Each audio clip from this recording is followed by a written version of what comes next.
स्वागत है आपका। देखिए फिर एक बार जो यूपी पुलिस के लिए कुछ खास प्रश्न है उसको हल करते हैं। क्वेश्चन देखते हैं। क्वेश्चन नंबर 1 में क्या बोला? क्वेश्चन नंबर 1 में बोला यदि ए बी सी 3 संख्याएं हैं तो ए और बी का लासा बी है, बी और सी का लासा सी है, तो ए बी सी का लासा क्या? देखो इस तरह का प्रश्न है जिसमें गलती हो जाती है तो आप लोगों को कुछ नहीं करना है। उसने ये बोला कि ए और किसका बी, इसका लासा क्या चीज़ है? बी है। ठीक, ये क्या चीज़ है? एलसीएम है। किसका? ए और बी का। बी और सी का एलसीएम क्या है? बी और सी का जो एलसीएम है वो कितना है? सी है। तो आप थोड़ा सा सोच के इसमें ये देखो कि आप इसको संख्या रख लें। आप क्या कर लें? एक संख्या रख लें। मान लो ए को हम ये कह दें कि ए 2 है और बी कितना है? 4 है, तो बी तो 4 हो गया। ठीक, बी 4 था, सी ऐसा लेना है 8 ले लो। ठीक, सी कितना ले लिया हमने? 8 ले लिया। तो लासा कितना आ गया? 8। 2 4 का लासा कितना? 4। 4 8 का लासा कितना? 8। बात समझ में आ रही है? अब ए बी सी तीनों का पूछा है, ए बी सी, तो ये 2 था आपके पास, ये 4, ये 8, कोई भी संख्या आप लेके मान सकते। इसका लासा कितना होगा? इसका लासा कितना होगा? 8 होगा, यानी 8 मतलब सी होगा। तो इसका लासा कितना होगा? सी होगा। तो सी वाला ऑप्शन इसका क्या होगा? करेक्ट होगा। आप अपने आप से संख्या मान लो। आपको क्या मानना है? अपने आप से संख्या मान लेनी है। संख्या ऐसी हो कि इनका लासा जैसे 2 का और 4 का 4 होगा तो ये 4 ही है। ऐसी 4 8 का कितना होगा? 8 है, तो ये 8 है। अब ए बी सी का आप निकाल लें। बात समझ में आ गई होगी। नेक्स्ट क्वेश्चन देखें। Question number 2। क्वेश्चन नंबर 2 में क्या बोला? क्वेश्चन नंबर 2 में देखो, उसने बोला कॉलेज के आधी लड़कियां और 1/3 छात्र 1/3 लड़के छात्र नहीं बोले, 1/3 लड़के छात्रावास में रहते हैं। लड़कों का 1/3, कॉलेज के आधी लड़कियां और 1/3 लड़के, छात्र नहीं, छात्र की जगह लिखना लड़के, छात्र की जगह लिखना लड़के, छात्रावास में रहते हैं। छात्रावास में रहने वाले छात्रों का भिन्नात्मक भाग क्या होगा यदि कुल लड़कियों की संख्या 100 है? देखो कुल लड़कियों की संख्या कितनी है? 100 है। कुल लड़कियों की संख्या 100 है और कॉलेज की आधी लड़कियां कहाँ रहती हैं? छात्रावास में रहती हैं। कितनी? आधी। इसका मतलब ये हो गया 100 का आधा कितना? 50। तो क्या हो गई? 50 तो गर्ल्स हो गई छात्रावास में रहने वाली। और कह रहे हैं कि कुल क्षमता का लड़कियां कितनी है? कुल क्षमता का लड़कियां हैं 1/4, यानी कुल क्षमता जो होगी, ये कुल क्षमता का 1/4 है, तो कुल क्षमता जो होगी 400 होगी। कुल क्षमता कितनी होगी? 400 होगी। टोटल क्षमता जो होगी वो 400 होगी। लड़कों का 1/3, यानी लड़के कितने बचे? 100 निकाल दी लड़की। कुल छात्र जो हैं, कुल छात्र होंगे हमारे पास 400। अब इसमें से गर्ल्स कितनी है? गर्ल्स हैं इसमें से 100, तो बॉयज़ कितने बचे? यानी लड़के कितने बचे? लड़के बचे 300। अब बोला लड़कों का 1/3, यानी 300 का 1/3 कितना हो गया? 300 का 1/3 100। लड़कों का 1/3 कहाँ रहता है? छात्रावास में रहता है। लड़कियों का आधा, यानी 150 लोग ये छात्रावास में रहते हैं, तो कुल संख्या का कितना भाग है? बस यही निकालना। कुल संख्या कितनी थी? 400। तो 150 जो है वो 400 का कितना भाग है, ये हमें कैलकुलेट करना है। तो 5 से काटेंगे, 5 या 15 और 5 8 40, यानी डी वाला क्या होगा? इसका करेक्ट आंसर होगा। इस तरह के क्वेश्चन मिल जाते हैं, आप ध्यान से करें। नेक्स्ट क्वेश्चन देखें। क्वेश्चन नंबर 3 क्या दे रखा? 3 में बोला, देखो इस तरह का क्वेश्चन आपको मिलेगा और थोड़ा सा डरने की या घबराने की जरूरत नहीं है, आसानी से कर लोगे। ए और बी मिलकर पी दिन में करती हैं। आप ऐसे कर लो, एक तो ए है और एक कौन है? बी है, ये मिलकर के पी दिन में करती हैं। ठीक, बेसिक करो, ऐसे ही होगा ये। यदि ए अकेला पी प्लस, बोला ए अकेला जो करता है वो कितना? पी प्लस 3 दिन में करता है, तो ए की जगह ए का मान लगा दो। ए अकेला कितना? पी प्लस 3 दिन में। और बी अकेला पी प्लस 12 दिन में। बी अकेला कितने में? पी प्लस 12 दिन में। तो बी अकेला जो करता है पी प्लस 12 दिन में करता है, दोनों कितने? पी दिन में करते हैं। यहाँ से पी की वैल्यू आ जाएगी, यहाँ से क्या आ जाएगी? पी की वैल्यू आ जाएगी। कैलकुलेशन तो करना आपसे आता है, कैलकुलेशन करना आता है तो आपको दिक्कत नहीं होनी चाहिए। कैलकुलेशन नहीं आता है तो आपको पढ़ने की ज़रूरत है। आप बेसिक क्लास लें। चलिए देखते हैं कैलकुलेशन करके कैसे कैलकुलेशन होगा इसका। इसकी गुणा इधर कर लें, देखो ऐसे गुणा कर लें p + 12, ऐसे इसकी गुणा इधर कर लें p + 3, एक से इसकी गुणा एक से इसकी, नीचे नीचे वाले गुणा। p की p से करेंगे कितना आगा, p² आगा, फिर 3 से करेंगे 3p आगा, अब 12 से गुणा करेंगे 12p आगा, फिर 12 × 36 बराबर में कितना 1/p। ये हमारे पास आ गया। अब इसे आगे कैलकुलेट कर लें। आगे कैलकुलेट कैसे करेंगे देखो, देख लें, एक pa कितना हो गया, 2p हो गया, 2p + 15, 2p प्लस में कितना 15, ठीक। बटे में कितना है, बटे में हमारे पास है कितना p², कितना p² प्लस में 15p प्लस में कितना 15p प्लस में कितना 36 बराबर में कितना 1/p। फिर इसकी मल्टीपल कर लें, फिर क्या कर लें, तिरछी मल्टीपल कर लें, कितना आगा 2p², कितना 2p² प्लस 15p = कितना आगा p² प्लस में 15p प्लस में कितना 36, ये आ गया। देखो 2p में से घटेगा, 2p में से 1p घटेगा तो कितना बचेगा, p² बचेगा। 2p² में से 1p घट जाएगा, ये वाला, ये आके इधर घट जाएगा, ये वाला इधर आके घटेगा तो कितना बचेगा 1p।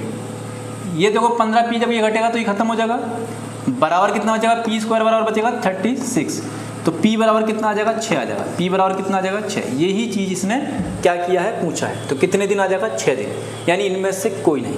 क्या आ जाएगा, इनमें से कोई नहीं।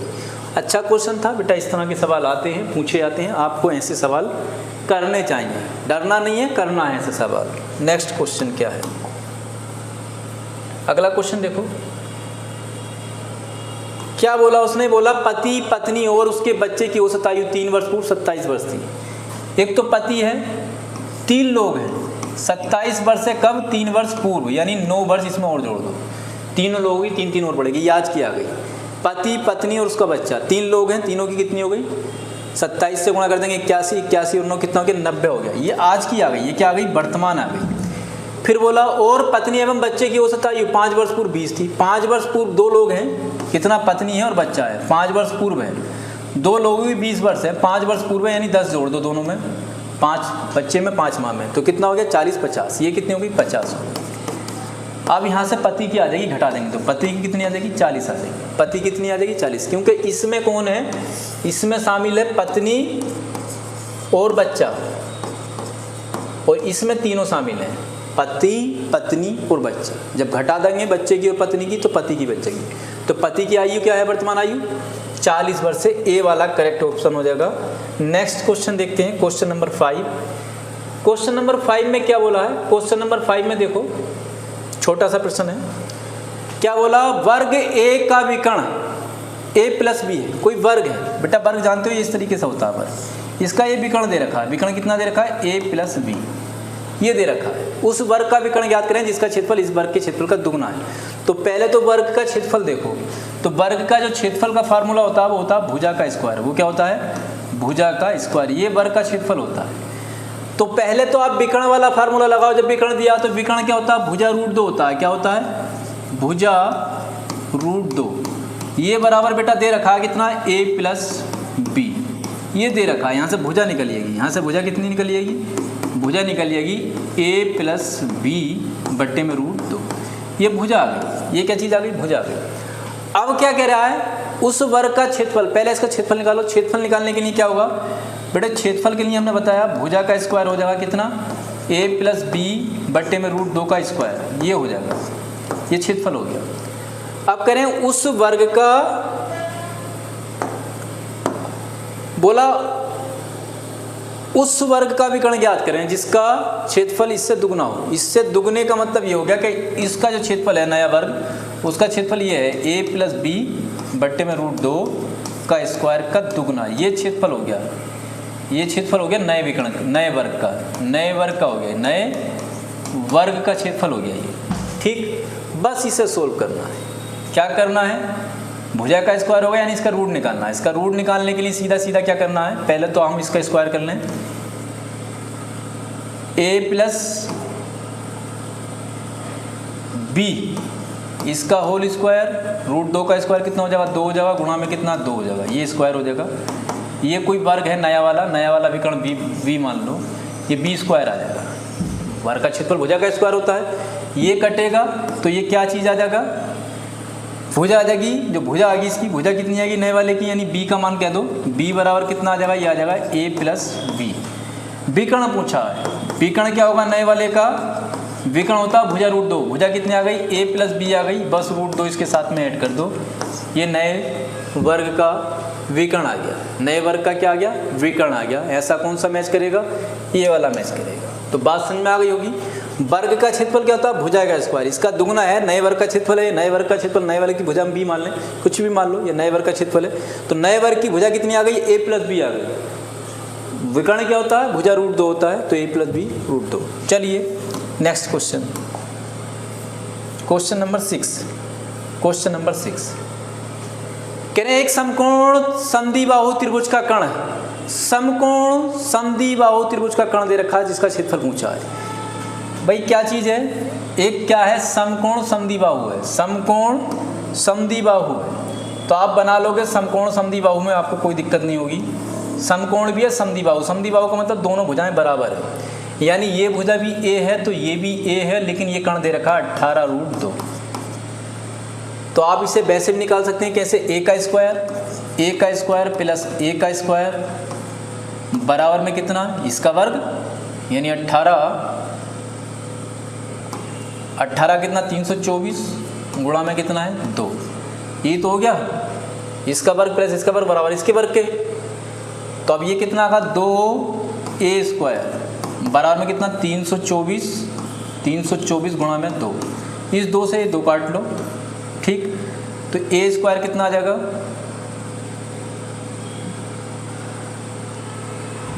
a स्क्वायर आ जाएगा आपके पास कितना 18। a बराबर कितना आ जाएगा, ओ सॉरी a बराबर आएगा 18 आपके पास, a बराबर कितना आ जाएगा 18 आ जाएगा। यानी ये कितनी मिलेगी आपको 18 मिलेगी, ये कितनी मिलेगी 18, ये कितनी मिलेगी 18 मिलेगी। क्षेत्रफल पूछा है, तो क्षेत्रफल के लिए फार्मूला क्या होता है, क्षेत्रफल के लिए फार्मूला होता है 1/2, यानी ये वाली भुजा आधार कितना 18 गुणा में ये वाली भुजा भी कितनी है 18। काट लेंगे, 18 नाम कितना हो गया 162। सेमी दिया तो वर्ग सेमी, और मीटर दिया है तो वर्ग मीटर। 162 इसमें नहीं है, यानी इनमें से कोई नहीं, इनमें से क्या कोई नहीं। तो आप बात से संतुष्ट होंगे, समझ गए होंगे। इसका स्क्वायर प्लस इसका स्क्वायर बराबर कर्ण के स्क्वायर, आधार का स्क्वायर प्लस लंब का स्क्वायर बराबर कर्ण के स्क्वायर क्या होगा, भुजा निकलिएगी यहाँ से 18। जब ये निकाल लोगे ये जो समद्विबाहु में बराबर वाली भुजा 18 आ जाएगी, ये भी 18 ये भी 18, बस समकोण वाले का फार्मूला लगा दोगे आ जाएगा। चलिए नेक्स्ट क्वेश्चन देखो, क्वेश्चन नंबर 7। क्वेश्चन नंबर 7 में बोला, देखो इस तरह के सवाल आ जाते हैं और गलती कर जाते हैं स्टूडेंट्स ऐसे सवाल करने में। 37 वृक्षों की एक सीधी पंक्ति में इस प्रकार लगाया गया है कि 2 क्रमागत पेड़ों के बीच की दूरी बराबर है, यानी 2 क्रमागत वृक्ष हैं, उनकी पेड़ों की बीच की दूरी बराबर क्या बराबर है। एक कार 13वें वृक्ष तक पहुंचने में 20 सेकंड लेती है। ये बताओ, एक तो ये था पेड़, फिर ये आ गया है, यानी इन 2 पेड़ों के बीच की दूरी 2 मीटर 4 मीटर जो भी है, यानी 2 पेड़ क्रॉस करने में उसने बराबर समय लिया। कहने का मतलब ये है कि जब 13 पेड़ क्रॉस किए होंगे तो उसने समय वो लिया जो 12 पेड़ क्रॉस करने में लेगा, क्योंकि पहले सेकंड में या मिनट में ये 2 पेड़ क्रॉस कर लिए। यहाँ से स्टार्ट हुआ, ये पेड़ तो क्रॉस था ही पहले ही, तो यानी 20 सेकंड में 12 पेड़ क्रॉस किए हैं। 13वां खुद ऑटोमेटिक हो गया। 20 सेकंड में कितने 12 क्रॉस किए, 20 सेकंड में कितने 12। अब ये बताओ 13 क्रॉस कर लिए, कितने बचे 24 बचे, कितने बचे 24 बचे। तो 24 को कितने, जब 12 को 20 सेकंड लग रहे हैं तो 24 को कितने लगेंगे 40 सेकंड लगेंगे, यानी 20 सेकंड ये और 40 वो 60 सेकंड लगेंगे। 12 पेड़ में कितने सेकंड लगे उसको, 12 पेड़ में 20 सेकंड लगे 12 पेड़ क्रॉस करने के लिए।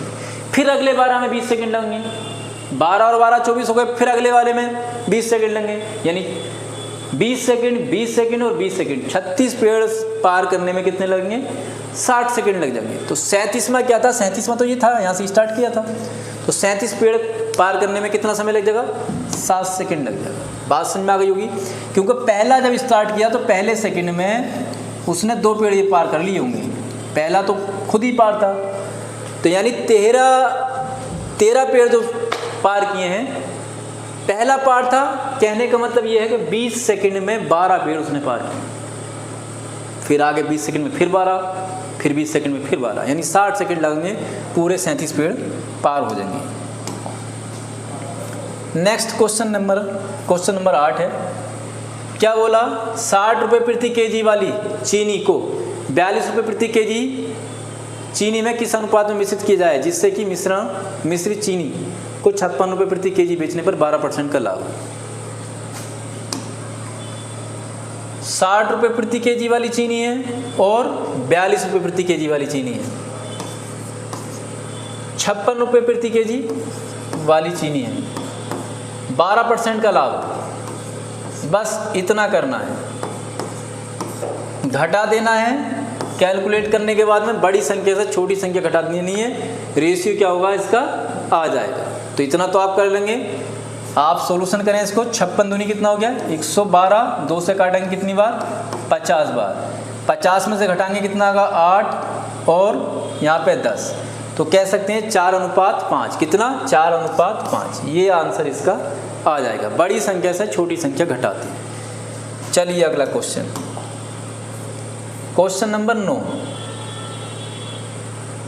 देखिए क्वेश्चन क्या है, उसने ये बोला किसी निश्चित धन राशि पर अर्धवार्षिक रूप से दे 1 वर्ष का चक्रवर्ती ब्याज तथा 1 वर्ष का साधारण ब्याज का अंतर इतना है। अर्धवार्षिक से पूछ रहा है, यानी 2 छमाही हो जाएंगी, तो सीधा हम ये फार्मूला लगा सकते हैं इसमें, P × 1 + R/100 बराबर D।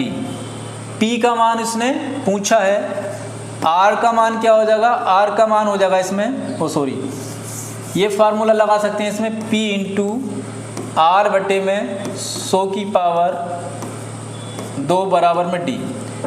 ये फार्मूला लगा देंगे, P का मान इसने पूछा है, R का मान कितना, अर्धवार्षिक करोगे उसको, वार्षिक दिया 16, तो 8/100 गुणा में 8/100 बराबर D। अंतर दे रखा है, अंतर कितना है, D का मतलब डिफरेंट, ये अंतर दे रखा, बस इसे कैलकुलेट करना है। कैलकुलेट क्या करना है, P बराबर आ जाएगा 56 गुणा में 100 गुणा में 100 बटे में 8 गुणा में 8। इसे कैलकुलेट कर लें, कैलकुलेट करने के बाद में कमेंट करके इसका आंसर बताएं कितना आता है, कैलकुलेट करो इसको। नेक्स्ट क्वेश्चन क्या है, अगला क्वेश्चन है क्वेश्चन नंबर 10। क्या बोला क्वेश्चन नंबर 10 में, देखो अच्छा क्वेश्चन है, जल्दबाजी में ऐसे सवाल गलत हो जाते हैं, तो ये गलत नहीं होना चाहिए। बोला 0.4 पे बार लगा है, उसका वर्गमूल पूछा, तो वर्गमूल निकालेंगे, पहले तो हमें बार हटा दें। तो आप जब बार हटाओगे, ये जो बार लगा है इस तरीके से, जब ये हटाओगे तो ये हटाने के बाद में ऐसे 9 लिख लेते हैं, इसको हटा के क्या लिखते हैं 9 लिखते हैं, और पॉइंट भी हट जाता है। इसका वर्गमूल 2 आगा, इसका कितना आगा 3 आगा, वर्गमूल पूछा है। अब ये ऐसा ऑप्शन में नहीं दिया है, ऐसा क्या है ऑप्शन में नहीं दिया, तो बता दें आपको इसे कैसे करते हैं। अब क्या करेंगे, 2 को भाग करना है, इसका मतलब यही तो है, 3 से भाग करना है 2 को, पॉइंट लगाएंगे और यहाँ पे क्या कर देंगे 0 उड़ा देंगे, 3 छंग 18, 2 बचेगा, फिर 0 लगाएंगे, 3 छंग 18, इस तरीके से 6 चलता रहेगा ये। तो हमें इस 6 को रोकने के लिए क्या करना पड़ेगा, इस पर बार लगाना पड़ेगा, तो ये आंसर आ जाएगा। तो आप इसका जल्दबाजी में बी वाला ऑप्शन ना लगाएं, ऑप्शन क्या आगा C। कैसे आगा आपको बता दिया। कैसी लगी वीडियो कमेंट करके बताएं।